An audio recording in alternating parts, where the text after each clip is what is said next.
Okay, thank you very much. It's a honor, great honor, to have a friend of mine. We've become very friendly over the last number of years.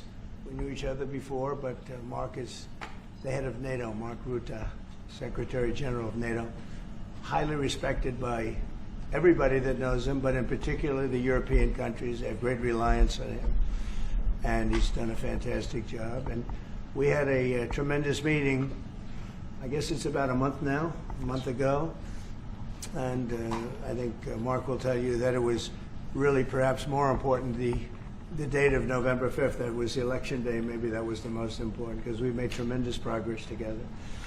And one of the reasons that you're here today is to hear that we are very unhappy, I am, with Russia, but we'll discuss that maybe a different day. But we're very, very unhappy with them, and we're going to be doing very severe tariffs if we don't have a deal in 50 days.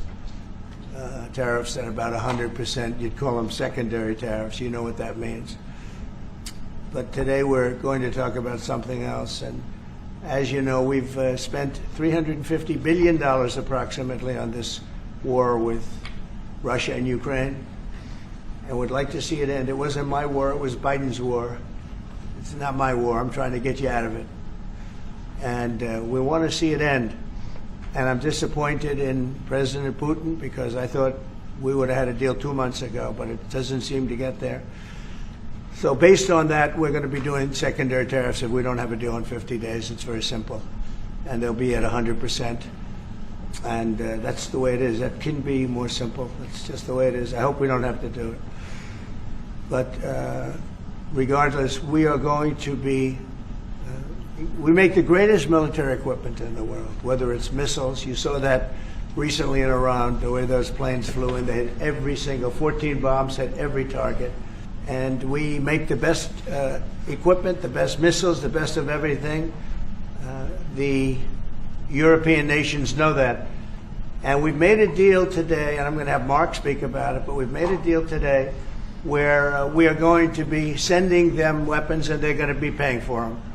The United States will not be having any payment made. We are not buying it, but we will manufacture it, and they're going to be paying for it. Our last meeting of a month ago was very successful in that they agreed to 5%, which is more than $1 trillion a year, so they have a lot of money. And these are wealthy nations. They have a lot of money, and they want to do it. They feel very strongly about it, and we feel strongly about it, too. But we're in for a lot of money, and we don't want to do anymore. And we can, but we make the best, and we're going to be sending the best to NATO, and in some cases to maybe, at Mark's suggestion, if we go to Germany, where they're going to send early on missiles, and they'll be replaced, and NATO is going to take care of it. It's going to be coordinated by NATO, and they're going to work very much with Matt Whitaker, who's right here, who's a great ambassador, and Matt's going to be coordinated. You better do a good job, Matt. I will. But Matt's going to coordinate. He's a very talented guy. He's going to coordinate everything. So in a nutshell, we're going to make top-of-the-line weapons, and they'll be sent to NATO. NATO may choose to have certain of them sent to other countries where we can get a little additional speed, where the country will release something, and it'll be mostly in the form of a replacement. And I'd like to have Mark, and again, just a highly respected, pretty young guy, for having had the career that he's had, because he had an amazing career before going to NATO. So we spent a lot of time together over the last couple of months. And if you could say a few words. Absolutely. Thank you. No, Mr. President, dear Donald, this is really big. This is really big. You called me on Thursday that you had taken a decision. And the decision is that you want Ukraine what it needs to have to maintain, to be able to defend itself against Russia, but you don't want Europeans to pay for it, which is totally logical. And this is building on the tremendous success of the NATO summit. The 5%, but also the decision to keep Ukraine strong, and the decision to increase our defense industrial production.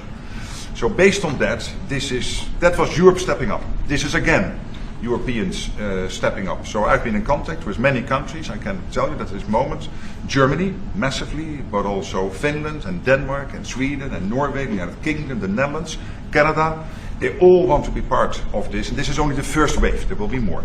So what we will do is work through the NATO systems to make sure that we know what the Ukrainians need, so that we can make packages. Of course, in a way, we discussed it this morning with Pete Hegseth at the Pentagon, in a way that, of course, the US will keep on its stockpiles necessary to defend this country. That's absolutely clear. But it will mean that Ukraine can get its hands on really massive numbers of military equipment, both for air defense, but also missiles, ammunition, etc., etc.